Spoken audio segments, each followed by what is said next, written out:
Часот време е за централниот дневник на Канал Плюс телевизија, а започнуваме веднаш по најавата.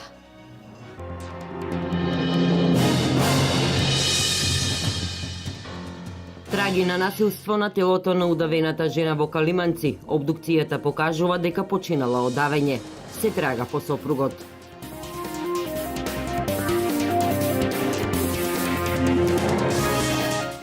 Жетвата на пченицата привршува. Цената во зависност од квалитетот се движи од 6 до 9,5 денари, но во просек изнесува 8 до 8,5 денари. Штип ја доби првата бесплатна фитнес зона на отворено. Во Кочани започнаа да се поправаат уличните дефекти во местноста Прокарка. Македонска каменица со пропусни канали на локалните патишта ги решава проблемите на жителите. И овој дневник го започнуваме со немилиот настан кој вчера се случи кај вештачкото езеро Калиманци, близу Македонска каменица. Екипа на Канал Плюс телевизија беше на местото на настанот. Во продолжение погледнете ги деталите од трагедијата. Брачна расправија заврши со давење во езерото Калиманци. Станува збор за жена која вчера се удави кај браната Калиманци. На нејзиното тело биле откриени траги од насилство, а обдукцијата покажа дека починала од давење. Екипа на Канал Плюс телевизија беше на местото на настанот. Според официјалното соопштение од Министерството за внатрешни работи, вчера околу 12 часот и 10 минути во полициското оделение во Македонска каменица телефонски се јавила мајката на ТС и пријавила дека незината ќерка и зетот на возраст од 35 години имале брачни недоразбирања и дека со патничкото моторно возило Ford Fiesta со штипски регистерски ознаки се упатиле кон Делчево. Во тој момент истата слушнала вресок од нејзината ќерка и поради тоа се посомневала дека нешто не е во ред. По превземените мерки од страна на службите во 17 часот и 45 минути во водите на браната Калиманци кај место викано Рибница забележано било како тело плови на површината на водата, за кое подоцна е утврдено дека се работи за 30 годишната ТС од Македонска каменица. На брегот во близината на пронајденото тело биле пронајдени и траги од возилото кои водат до езерото, а за кои се претпоставува дека се од возилото управувано од ДС. Во здравствениот дом во Македонска каменица бил извршен преглед врз телото на сега починатата ТС, при што биле констатирани повреди на главата и десната надлактица, како и на долниот дел од грбот. На телото на ТС било извршено и обдукција од страна на патолошката служба од Скопје, при што било констатирано дека смртта настанала како причина од давење во вода. Предлагам да слушнеме дел од изјавите за тоа што се случувало и што предпоставуваат жителите и како го прифаќаат целиот настан. Не, случајно наминаваме од тука. Ви некој од улица сте, не? Не, јас сум тука од Тодорец. Кој се не знам точно. Жално. Жално, како не. Млади, проблеми. Така не се решаваат тие проблеми. Само те решили се они. Не е убаво. Да, ги познаваме. Јас од моето село, од село Дулицата и му беше домозет туку Каменица. Кај дедам. И не знаш причината, беше многу повлечено момче, мирно беше многу. Ама немам поим. Нешто изненадно испадна това. А што е работа не ми е јасно. Дечкото беше многу повлечен и не ми е јасно што е работа. Са по мобети што се дума, по Каменица, таа била жена по Италија, нешто некој работи имало и тоа е. Инаку, како што кажав, истрагата се уште трае. Екипи од специјалци со чамци и со нуркачи се наоѓаат во водите и го бараат и возилото и машкото тело, односно сопругот на сега починатата ТС. Дополнителни информации очекуваме за подоцна се разбира и да видиме дали ќе го пронедат машкото тело и возилото.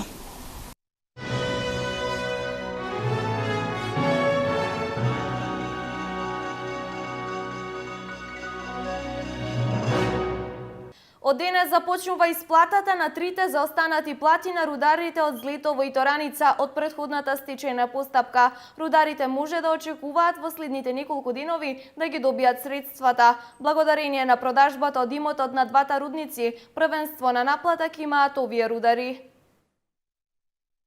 Од денес започнува исплатата на трите заостанати плати на рударите од Злетово и Тораница од претходната стечајна постапка, платите неисплатени од претходните собственици. Рударите можат да очекуваат во следните неколку дена, значи да си ги добијат тие средства кои неправедно од претходните собственици им беа неисплатени, а во стечајната постапка вработените имаа предност, така да од продажбата на имотот од двата рудници првенство на наплата ќе имаат овие.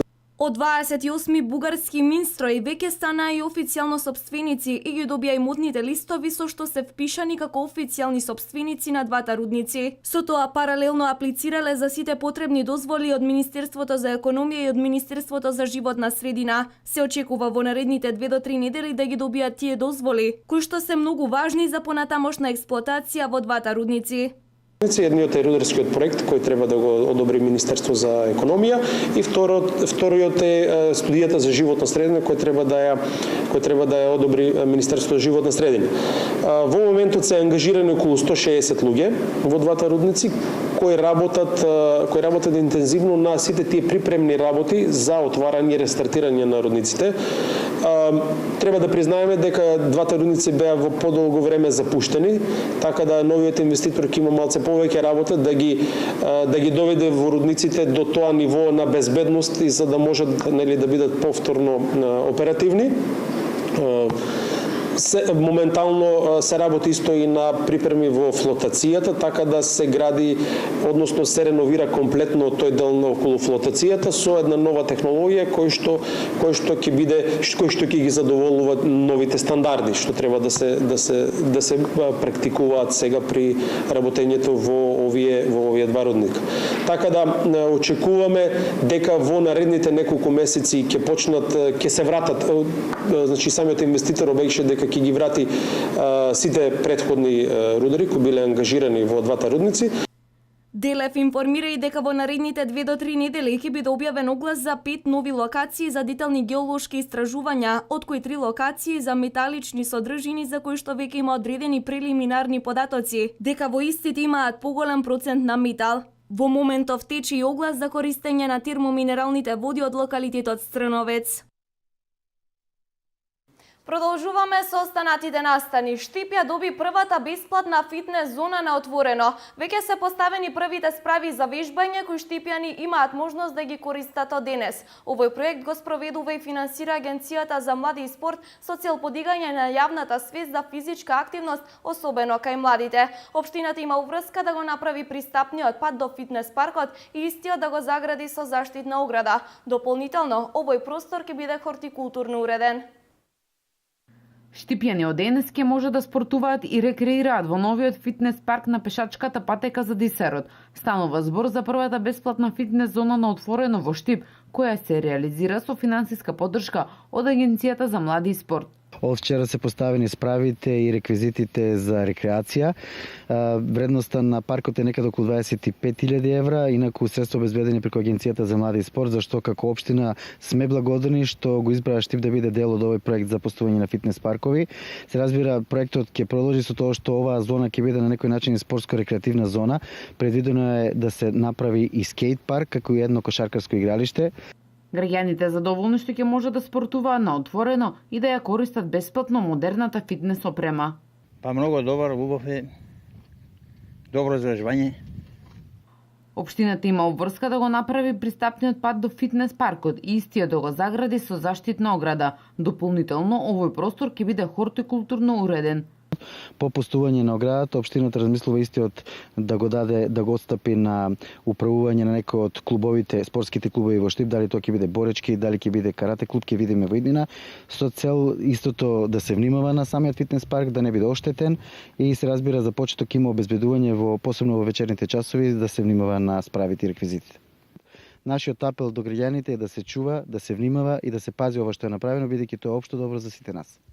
Инаку 18 градови во земјава ќе добијат бесплатна фитнес зона на отворено, а фитнес справите ќе бидат поставувани во градските паркови. Целта на овој проект е да се подигне јавната свест за физичка активност кај младите.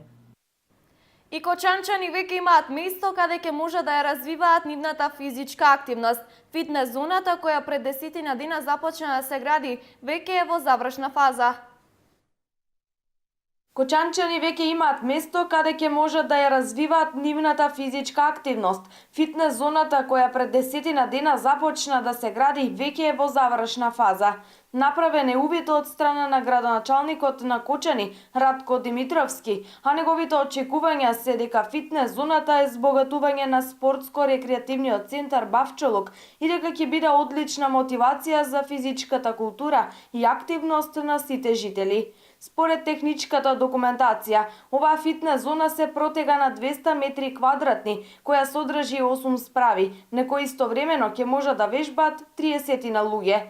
Подготвителните работи за оформување на фитнес зоната се во реализација на општина Кочани во вредност од 100.000 динари, а остатокот е од Агенцијата за млади и спорт на Република Македонија. Во Кочани инфраструктурните активности продолжуваат. Од денес започна да се поправаат уличните дефекти во местноста Прокарка во Кочани. Оштетувањата на улиците се предизвикани од земјените состојби, а не од квалитетот или дебелината на асфалтниот слој, вели градоначалникот на општина Кочани Радко Димитровски. Во Кочани инфраструктурните активности продолжуваат. Од денес започнаа да се поправаат уличните дефекти во местноста Прокарка во Кочани. Градоначалникот на Кочани Радко Димитровски изјави дека по разговор со изведувачи со Светска банка, кои направиле испитување на земениот дел под улиците и на поставувањето на асфалтот, оштетувањата на оваа улица во Кочани не се предизвикани од квалитетот или дебелината на асфалтниот слој, туку се работи за земјена состојба. Ке следат уште испитувања, а се очекува до крајот на месец август да се заврши со асфалтирање. Општина Македонска Каменица со изградба на пропусни канали на локалните патишта го реши долгогодишниот проблем кој го имаа жителите за време на обилни врнежи. Каналите за собирање на атмосферски води веќе се изградени во село Моштица и село Саса, а во завршна фаза и каналот во село Косевица. За оваа намена општината издвои 3 милиони динари од сопствениот буџет. Долгогодишните барања на жителите од руралните средини за изградба на канали за собирање на атмосферските води на локалните патишта во општина Македонска Каменица стануваат реалност. Локалната самоуправа вакви пропусни канали има изградено во село Моштица и село Саса, а во завршна фаза е каналот во село Косевица. За оваа намена општината издвои 3 милиони денари од сопствениот буџет. Сите пристапни патишта веќе се целосно уредени, поставени се влезно и излезни глави, бетонирани се пропустите и се надеваме дека во услови кога ќе имаме поголемо количество на дошол, особено во есенскиот период, дека нема веќе да имаме проблеми со однесување на патиштата или проблеми со кои се соочувавме кога определени села беа пресечени од обилните должнови и не можеше да се пристигне до нив. Општина Македонска Каменица ги отпочна подготвителните градежни активности за изградба на локалните патишта до Саравска мала во село Саса и до Перчачка мала во село Моштица. Патот до Саравска мала е со вкупна должина до околу 2 км, а патот до Перчачка мала е со должина до околу 2,7 км. За реализација на овој значаен проект општината склучи договор и обезбеди 260.000 евра од ИПА фондовите преку Министерството за финансии на Република Македонија. Општина Македонска Каменица е една од првите 5 македонски општини кои ги користи овие неповратни средства и со тоа продолжува трендот на успешни апликации на разни меѓународни фондови.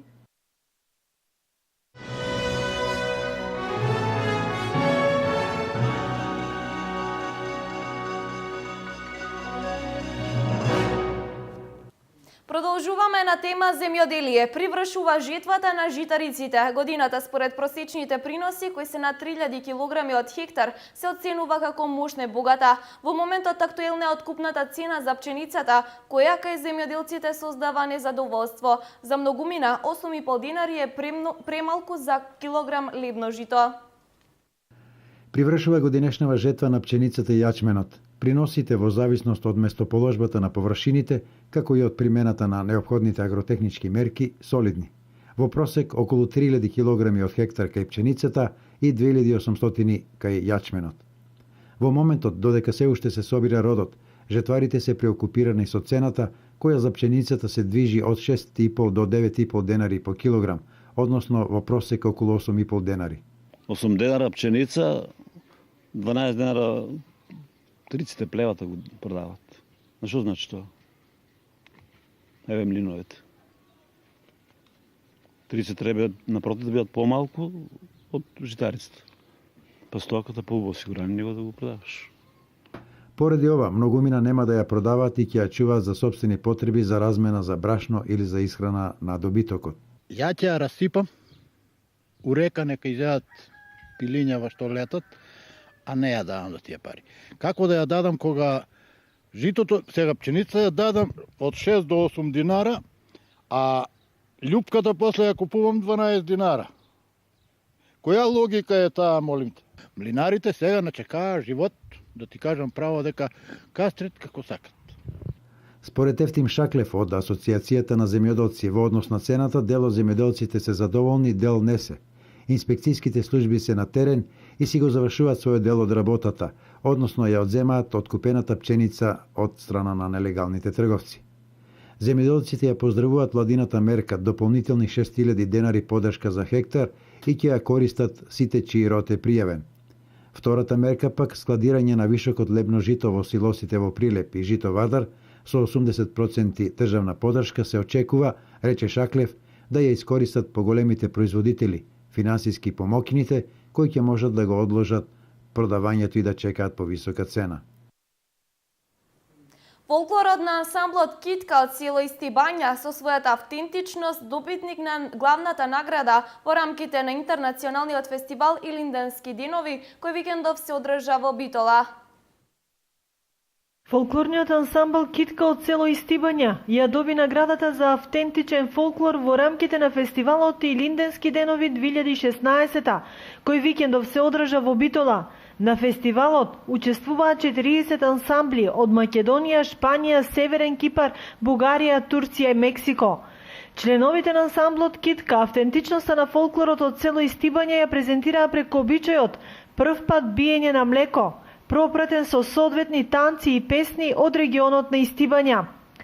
Китка настапи во рамките на големото дефиле, а за настапите на учесниците одлучуваше стручно жири од еминентни познавачи на фолклористиката. Наградата за раководителот на ансамблот Стојко Митковски не е ниту прва, ниту последна, но е мотивација за членството во продолжување на вековната традиција и оплеменување на старите обичаи како наследство од прабабите. Летово, фолклористите на Китка имаа повеќе гостувања и надвор од државата на неколку интернационални фестивали во Турција, Франција, а нивната агента се заокружува во септември, кога Исти Бања е домаќин на големиот меѓународен фестивал Истибанско здравоживо.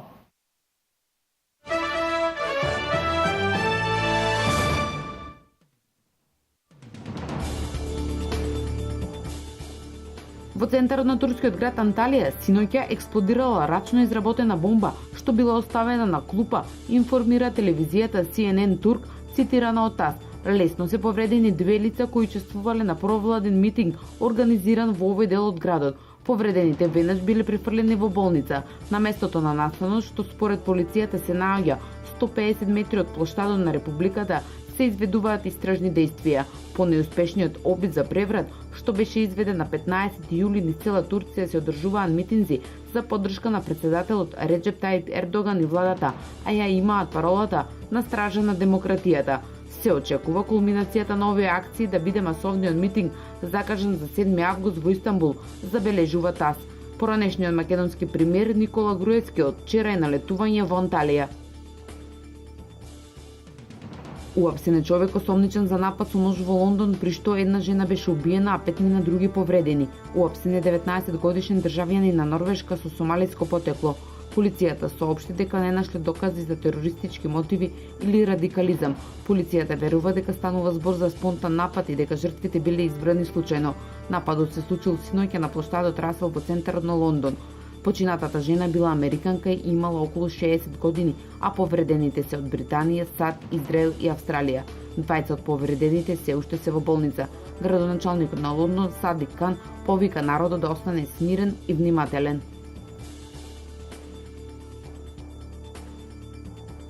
Најмалку 10 странски туристи се убиени, а 5 се ранети при напад од заседа во провинцијата Херат во западен Авганистан. Националноста на туристите се уште не е позната, пренесува БТА. 2 минибуси со странски туристи беа нападнати од вооружени мажи на главниот пат од округот Чишти Шариф утринава. Како резултат на нападот 10 лица се убиени и 5 ранети, изјави гувернерот на округот Фархад Хамиди. Тој објасни дека минибусите патувале од провинцијата Бамијан кон Херат. Според воен представник, нападот бил извршен од талибанците.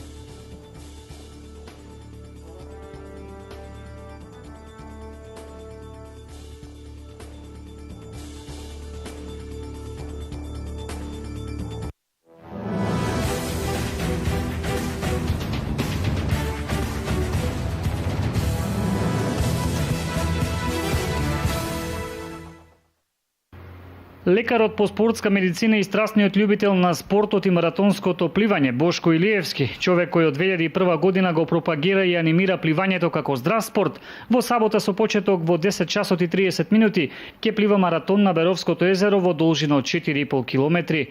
Тој во неговата кариера досега има испливано 44 маратони, од кои 38 натпреварувачки и 6 соло ревијални, на 11 езера, 4 реки и 3 мориња. Вкупно тој има испливано должина од 233 километри во маратонско пливање, а има освоено и 10 медали во 6 држави.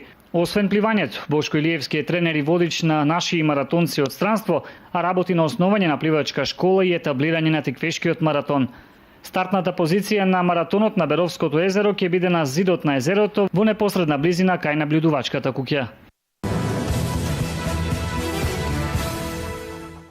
Иако Олимписките игри во Рио де Жанеиро се уште не се официјално отворени, а веќе е урнат и првиот рекорд. Добро е познато дека фудбалските надпревари стартуваат нешто порано од официјалното отворање, па така на вчерашниот женски фудбалски надпревар помеѓу селекциите на Канада и Австралија беше постигнат најбрзиот погодок во историјата на женските фудбалски надпревари, а воедно и на фудбалските надпревари на Олимписките игри. Тоа се случи откако Џанин Беки ја доведе репрезентацијата на Канада во водство по само 19 секунди од дуелот со Австралија. На овој надпревар Канада славеше со 2:0, а вториот погодок за канаѓанките го постигна Синклер во 80-та минута. Овој надпревар се играше пред 20.521 гледач на арената Коринтијанс во Сао Пауло.